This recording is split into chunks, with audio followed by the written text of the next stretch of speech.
The HOA president's spoiled son had a nasty habit. He kept leaving his bright yellow sports car right across my driveway like it was his personal parking pad.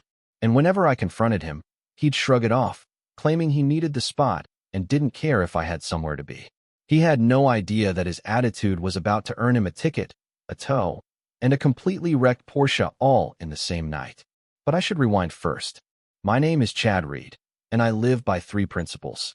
Steak should be medium rare, cold drinks make any hot day better, and a man's driveway is sacred ground. It's not a public lot, not a drop-off zone, and definitely not the designated resting place for somebody's sunshine yellow sports car that looks like an angry bug. I learned this the hard way on my second day living in Hayden County. My new neighbor, Karen Winters, didn't share my philosophy. She was the president of the HOA, and she wore that title like a royal crown held together by other people's misery. Her pride and joy, her son Tyler, drove the infamous yellow Hornet. He behaved like the street existed purely to spotlight his importance. Sure enough, the Hornet was back again, blocking my driveway like it had been glued in place. I stood on the lawn, already on Karen's radar because my grass was apparently a quarter-inch too high, and stared at the obstruction. My girlfriend Pam walked out, carrying 2 mugs of coffee. She handed me one. Pam is the smart one, sharp, hilarious, and patient enough to put up with someone like me. Meanwhile, I have the patience of a fruit fly. He did it again, I muttered. I'm aware, she said, sipping calmly. Bold move, trapping the new guy. It's like a welcome gift, except the gift is disrespectful instead of muffins. I'm going over there to talk, I said, meaning a conversation using very short, very clear commands like move and now. Pam placed a hand on my arm. Easy, gladiator. We live here now. Let's not kick off a neighborhood war on day 2. She pulled out her phone. Step 1, we document. She snapped a picture of the Porsche, another of my trapped trucks, and a third one captured our address and the car in the same frame. She was building a case, and we hadn't even said hello to the neighbors yet. Document first, rage later, Pam said. It's my love language. I took a deep breath. She was right, but my patience was thinning out fast. I walked over to the car. The color was so neon it almost burned my retinas. It had fancy rims and a spoiler that had no purpose unless Tyler planned to hit 200 miles per hour on our cozy suburban street. I checked the windshield for a phone number. Nothing. Then I glanced at Karen's house. Perfect hedges, model home exterior, and a smug little welcome mat. The kind of house that judges other houses. Just then, a police cruiser rolled slowly down the street. Slow day, apparently. The officer looked like someone deathly allergic to paperwork. Perfect. I gave him a friendly wave, the kind that says, everything's fine except this giant yellow disaster behind me. He lowered his window. Everything all right, sir? Peachy, I said with a tight smile. Just admiring this very imaginative parking job. It's almost modern art. I call it, you're not leaving for work today. He looked at me, then the car, then my driveway. A flicker of understanding, and maybe amusement, crossed his face. Is this yours? He asked, clearly knowing the answer. No, sir, I replied. I stick to vehicles that can be parked legally. Creative parking, he said dryly. Abstract, I responded. Title, Man versus Driveway. Pam raised her mug. Limited edition. 0 stars. The officer sighed. He knew he was about to get more paperwork. Let's talk to the owner, he said. He checked the registration, punched something into his small computer, and finally asked, anything I should know before I knock? She weaponizes stationery, I said. Pam lifted her mug. And the passive voice. He approached Karen's picture-perfect door and knocked. A moment later, Karen appeared wearing a pink tracksuit that matched her flowers. She resembled a flamingo preparing to complain to a manager. Tyler slouched out behind her. Messy blonde hair and the expression of someone who has never heard the word no. Is something wrong, officer? Karen asked sweetly enough to rot sugar. Ma'am, is this your vehicle? He said, gesturing at the Porsche. It's my son's, she said proudly. Well, it's blocking this gentleman's driveway. It needs to be moved. Tyler scoffed. He literally scoffed. I was just there for a minute, bro, chill. I'm not your bro, I thought. Out loud I said, it's been an hour. I need to get to work. Should have left earlier, Tyler muttered. The officer's expression hardened. Son, you have 2 choices. Move the car or get a ticket and have it towed. This was the moment where a normal human being apologizes, and moves the car. But Tyler was not a normal human being. "You can't tow it." "I'm right here," he said. "I'll move it in a second." "The second is up," the officer said. "Tow or ticket." "Whatever," Tyler said, rolling his eyes. "Go ahead. Tow it. See if I care." "Copy," the officer replied. "Tow is authorized." Karen's eyes bulged. "Tyler, no." But it was too late. Pam whispered, "Do we clap now or later?" "Later," I said, after crying.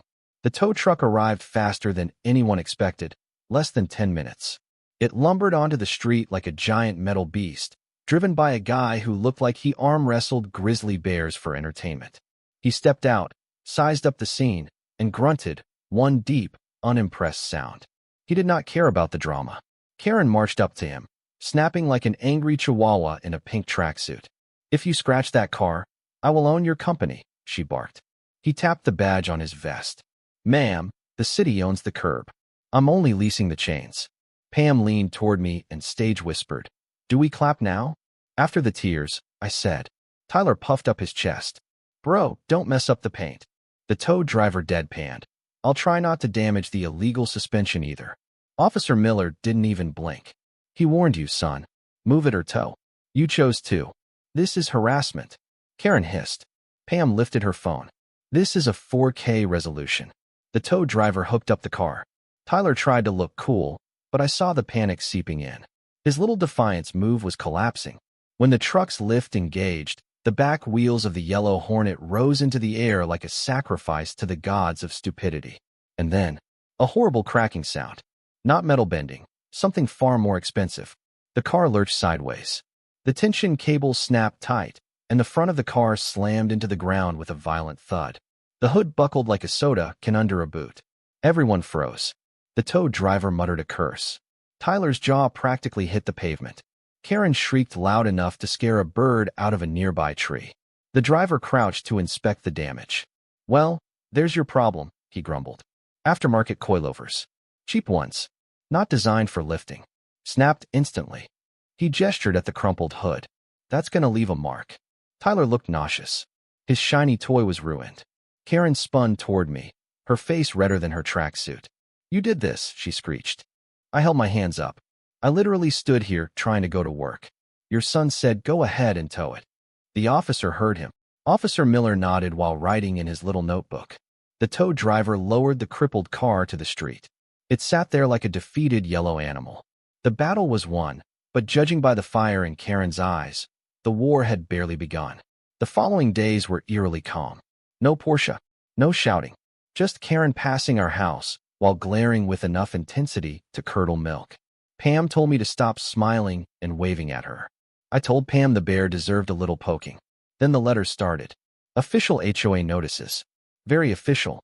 Letter number 1. Grass 3.1 inches, maximum allowed, 3. Letter number 2. Fine, $25. Trash bin left by the curb overnight. "She's building a case," I said. "She wants us labeled as the problem family." Pam flipped through the HOA rulebook, ending somewhere around page 247. "She's technically right about the bin," she admitted. "This entire book is a weapon disguised as beige paperwork." "You're supposed to be on my side," I grumbled. "I am on our side," she said. "And our side wins by being smarter."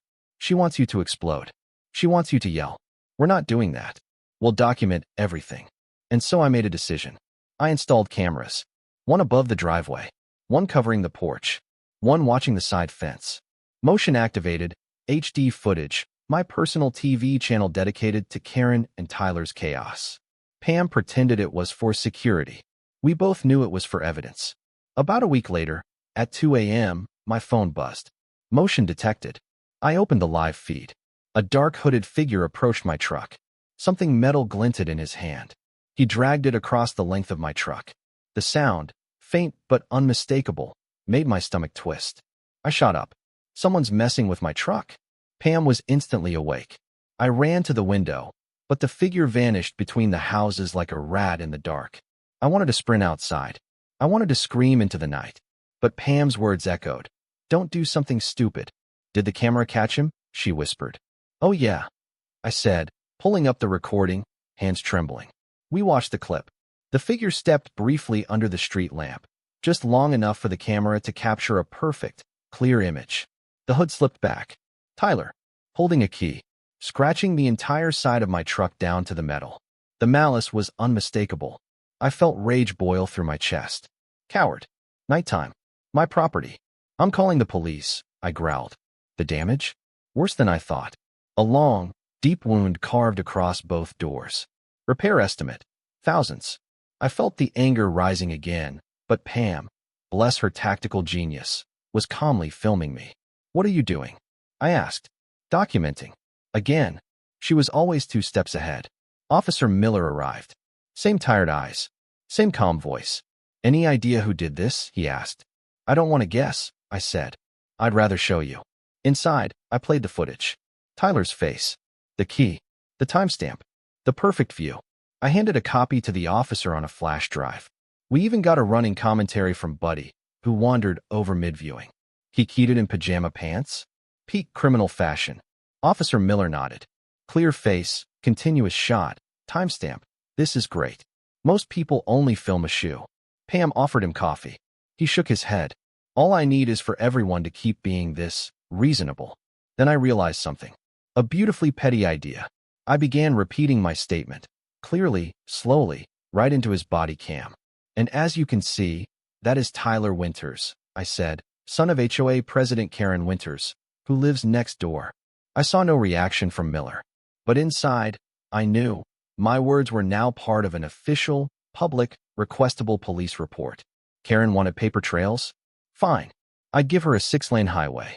The police report was filed. Miller went to speak with Karen and Tyler. Through my window, I could see Karen's arms flailing like she was trying to fend off invisible bees. Tyler looked like a scolded toddler. Then the HOA letters got worse. A garden gnome is fine. An excessive lettering, fine on our welcome mat. It just said welcome. Death by paperwork. She couldn't win legally, so she tried drowning us in petty rules. I snapped. I'm done being polite, I told Pam. I'm going to do something. What? She asked. Yell at her? That's what she wants. No, I said. Something legal. And beautifully annoying. Pam smirked. I'm listening. And thus, the great mirror move was born. The next morning, I watched Karen follow her usual ritual. Every day at precisely 8:15 a.m., she backed her big white SUV out of her driveway, turned, and drove off, probably to whatever gloomy fortress HOA presidents gather in. Our driveways were directly across from one another, and that little detail was the key.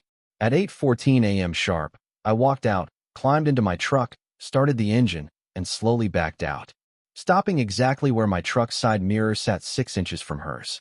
Not touching, not blocking the road, not breaking a single law, just parked at the world's most inconvenient angle. I put the truck in park, sipped my coffee, and scrolled on my phone like a man with nowhere to be. Karen froze in her SUV, staring at me through her rearview mirror in pure disbelief. Then came the horn, a long, dramatic, frustrated blast that tasted like justice. I stayed exactly where I was. After a minute, her door flew open. She stormed over, pink tracksuit blazing, fury practically steaming off her. What do you think you're doing? She shrieked. Demonstrating the chaotic potential of parallel parking, I said calmly. Move your truck, she snapped. I have a very important meeting. Oh no, I said with exaggerated concern. My GPS is momentarily frozen. I'll move in a moment. I'm calling the police, she yelled, stomping back to her SUV. Perfect, I whispered. Right on schedule. 5 minutes later, guess who rolled up? Officer Miller. Of course. By now, I was convinced he'd soon receive his mail at our street. He walked up to my window with the same eternal exhaustion. Sir, he said, you're blocking this woman's driveway. I understand, I replied politely. I'll move right now. GPS glitch. All sorted. I put my truck in drive and pulled away slowly, giving Karen the world's politest wave. She looked like a confused tornado. This was not the outcome she had expected. She wanted me to yell at. She wanted a citation. She wanted victory. Instead, she saw a calm, cooperative citizen and realized she had no ammunition. She had been bested by courtesy. As I drove off, I checked the mirror. She was ranting at Officer Miller, waving her arms wildly. He just nodded with supernatural patience. I had won. A small win, but a delicious one. That evening, when I got home, Buddy James was watering his lawn. He grinned as I stepped out. Heard about the little traffic standoff this morning, he said. GPS trouble, I replied, keeping a straight face. Oh, absolutely, Buddy chuckled. Kid, I've lived here 20 years. You're the first person to stand up to Queen Karen. About time. It felt good, not just beating Karen, but giving the neighborhood a tiny spark of hope. But Karen wasn't done. A few days later, we received a certified letter. HOA disciplinary hearing notice accusations. Pattern of noncompliance. Hostile behavior. Disruption of community harmony. Her endgame. She was going to try to bury us with bureaucracy. It's next Tuesday, I told Pam. Good, she said. Time to prepare. And then I saw something in her eyes I'd never seen before. A strategic fire. A general preparing for battle. She wants a hearing, Pam said. Fine. We'll give her one she'll regret forever. For the next 5 days, our house turned into a command center. Pam was the mastermind. I was her faithful assistant. We printed every fine she'd ever sent. We enlarged every photo of Tyler's illegally parked Porsche. We printed still images of him keying my truck. We printed the police report. Pam organized everything in a thick binder with tabs, highlights, and notes. It looked like something a lawyer would cry over. This isn't enough, she said 2 days before the hearing. We need to show them. We need visuals. We have a projector, I said. Perfect. The community clubhouse was full, about 30 neighbors, all nervous like they were about to take a test they didn't study for. Karen sat at the front behind a long table, flanked by her loyal minions. Today, she wore a stern gray power suit. She looked smug. Way too smug. The meeting droned on about paint colors and shrub height until she finally got to us. And now, she announced, the matter of the residents at 124 Maple Drive. She launched into a speech painting us as destructive troublemakers. She showcased her bogus fine notices. She described Tyler's tow incident as unfortunate but necessary. Do you have anything to say? She finally asked. Pam stood. Yes, she said. But we believe visuals make things clearer. I turned on the projector. The screen lit up behind Karen's head like divine judgment descending. A massive, crystal-clear photo of the yellow Porsche blocking our driveway. Timestamp. HOA bylaw citation. Gasps. Karen's jaw tightened. Click. Another angle. Another timestamp. Click. Police report detailing Tyler refusing to move. Click. Our trash bin is fine. Next to a photo of Karen's own bin left out for 2 days. Louder gasps. Click. Our illegal gnome next to her plastic flamingos. Karen sputtered. This is out of order. This is illegal. Is it documentation? Pam said sweetly. Or is it only a problem when someone uses it against you? Then came the final blow. And now, Pam said softly, the matter of our alleged hostile behavior. I clicked play. The video of Tyler keying my truck filled the wall. 10 feet tall. Bright, unavoidable. Perfectly clear. Neighbors stared. Karen paled. Tyler shrank into his seat. When the video ended, Pam said, we filed a police report and have a $3,000 repair quote. This isn't rule breaking. This is continued harassment. Silence. Then, Buddy stood. She fined me because my American flag was the wrong size. Mrs. Bailey stood. She said my bird feeder attracted undesirable wildlife. Suddenly the room erupted. A decade of suppressed anger unleashed. Karen banged her gavel. No one listened. Her power evaporated in front of her eyes. We walked out of that room victorious. Not by shouting, just by showing the truth. Leaving that HOA meeting felt like winning a heavyweight match. But I knew the victory wasn't final. A cornered bully doesn't retreat, they lash out. And Karen Winters was very, very cornered. The next evening, I went outside to take out the trash. The sun was low, the street calm, birds chirping, wind soft, the whole neighborhood soaking in a rare moment of peace. That's when I saw him. Tyler, hood up, hands shoved in his pockets, walking toward my driveway with a sulking, angry swagger. Fantastic. I kept my head down and rolled the bin to the curb, hoping to avoid drama. But he stopped right in front of me. You think you're clever, don't you? He muttered. I sighed. Smart enough not to key someone's truck on camera, yes. The second I said it, I knew it was gasoline on a fire. His face twisted with rage. You and your crazy girlfriend humiliated my mom. You embarrassed me. Your mom embarrasses herself just fine, I replied. And you earned your embarrassment. He stepped into my personal space. You better watch your back. Or what? I shot back. You'll scratch my welcome mat? He shoved me. Not hard enough to knock me down, but hard enough to cross the line. Something snapped in me. All the anger from the towing, the fines, the keying, everything surged at once. I dropped the trash bin, squared up, fists clenched. You want this fight? I growled. Let's go. Right now. Neighbors paused mid-dog walk. Curtains shifted. Buddy stepped onto his porch like he'd bought ringside seats. This was exactly the moment Karen wanted.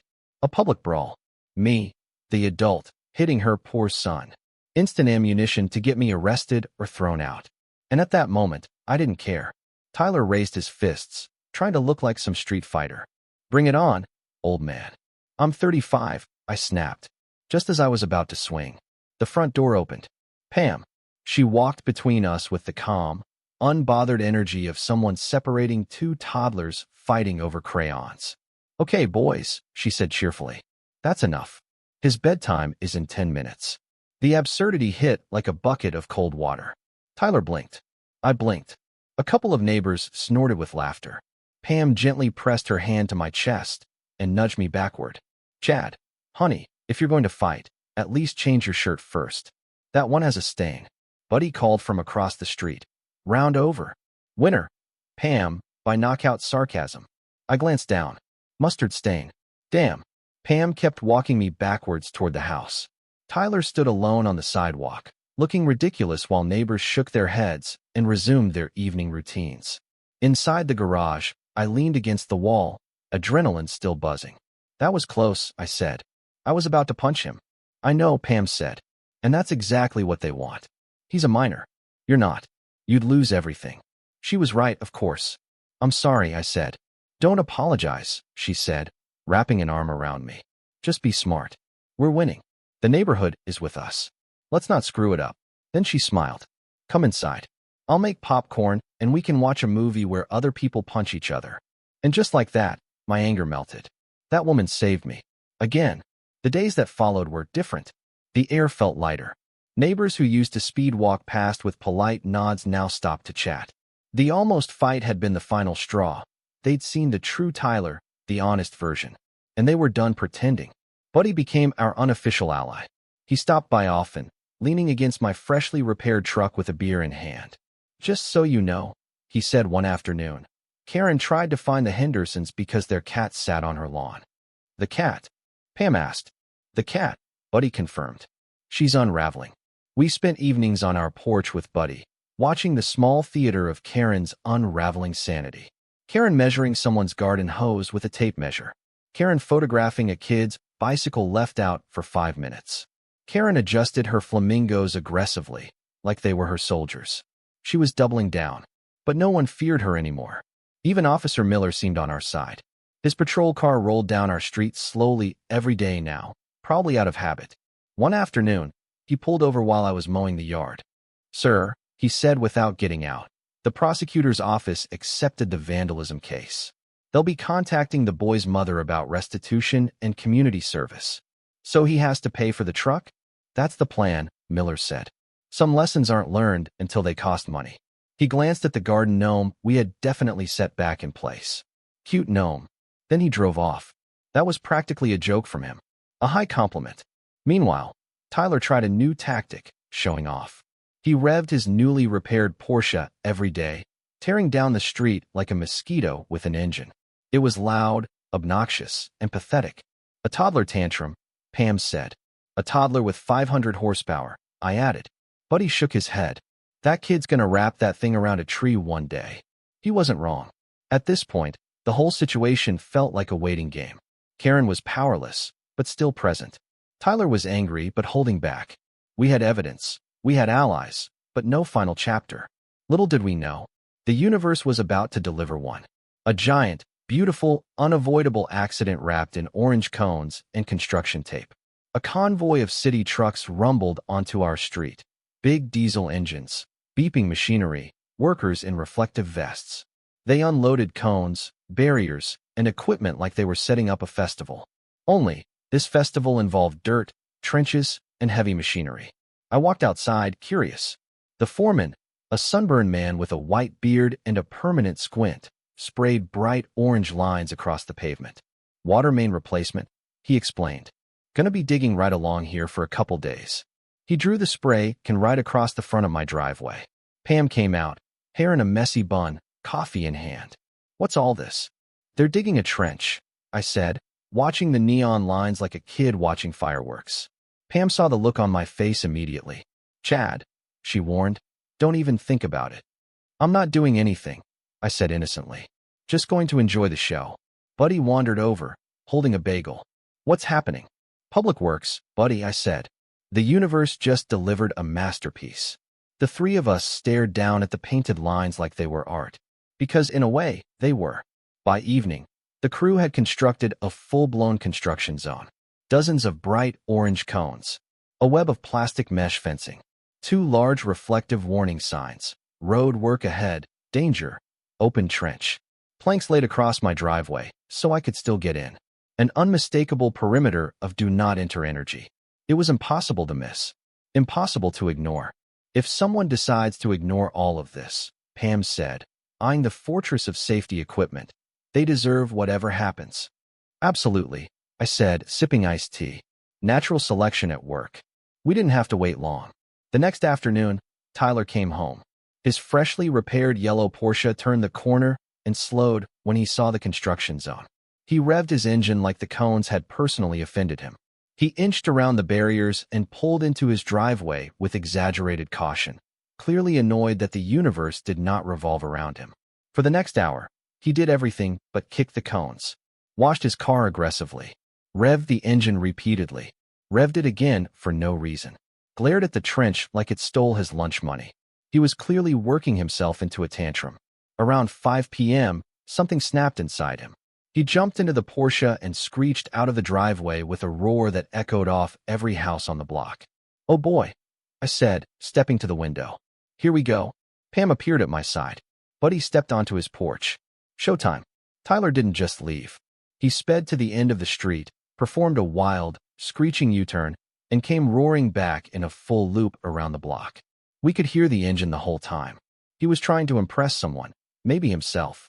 When he turned the final corner, he was going way too fast. He tried to drift like he was in a movie. But Tyler was no stunt driver. He was an inexperienced kid with an overpowered car. He swung too wide. Realized too late. Overcorrected hard.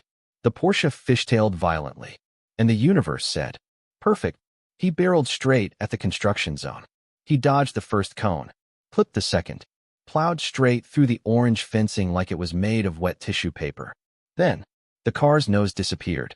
It dropped into the open trench with a catastrophic crunch. The back wheels shot upward, pointing straight at the sky, before the whole car slammed down into the dirt with a metallic groan. Silence. Then steam hissed from the crushed front end. A white cloud rose like a ghost. I stood there on the porch in my red shirt. Karen burst out of her house wearing, you guessed it, another pink tracksuit. The color coordination of the disaster was immaculate. Pam stared. Buddy stared. It was the most satisfying thing I had ever seen. Gravity, physics, arrogance, they had all teamed up. The Yellow Hornet was officially dead. Sirens, flashing lights, a fire truck, an ambulance, 2 police cars. And out stepped the man of the hour, Officer Miller. He took one look at the Porsche buried in city property, and the corner of his mouth twitched upward. Karen shrilled, do something. Officer Miller gestured toward the trench. Ma'am, gravity already did. Pam whispered, 5 stars. I would recommend physics. Even Miller almost smiled. The paramedics checked Tyler. He was shaken but physically fine. His ego, however, had suffered catastrophic damage. Karen turned on the city crew. This is your fault, she screamed at the foreman. You didn't set up enough warnings. The foreman pointed at the massive signage. Ma'am, we put up 2 billboards and 50 feet of fence. Your son drove through them. Then came the real trouble. Because when you crash into city property, things get serious. The insurance investigator arrived. The city inspector arrived. The tow guy arrived. And, beautifully, it was the same 2 guys from the earlier incident. He took one look at the car and muttered, this thing again? They dragged the mangled Porsche out of the trench. Its front end was crushed beyond recognition. Pipes and dirt hung out of it like mechanical intestines. Is it fixable? Tyler whispered. The tow driver shrugged. Maybe with a time machine. The insurance inspector knelt, studying the suspension. His expression fell. This car has illegal modifications. All of them void your policy. Karen paled. What? No. You can't. You broke the contract, the inspector said. No payout. As if that weren't enough, the city inspector stepped forward. And ma'am, we'll be billing you for the damage to city infrastructure. Several feet of pipe, trench wall collapse, emergency labor. Karen looked like she was going to faint. Officer Miller added the cherry on top. He wrote Tyler a ticket. Reckless driving. When he handed it over, he said, Roads don't care about your feelings, son. It was brutal. Perfect. Beautiful. Justice delivered with a ticket pad. The crash didn't just destroy Tyler's car. It destroyed Karen's entire empire. The story spread across the neighborhood faster than wildfire. Everyone heard. The Porsche was totaled. The illegal mods voided the insurance. The city was sending a giant bill. Tyler got cited for reckless driving. The queen of the HOA suddenly looked very small. No one feared her letters anymore. People actually started rebelling, openly. Garden gnomes reappeared on lawns like cheerful little soldiers. Flags came out. Wind chimes jingled defiantly. Welcome mats showed up with entire sentences written on them. The neighborhood was done rolling over. Within 2 weeks, almost 2/3 of the community had signed a petition demanding an emergency board meeting. Buddy James helped organize it.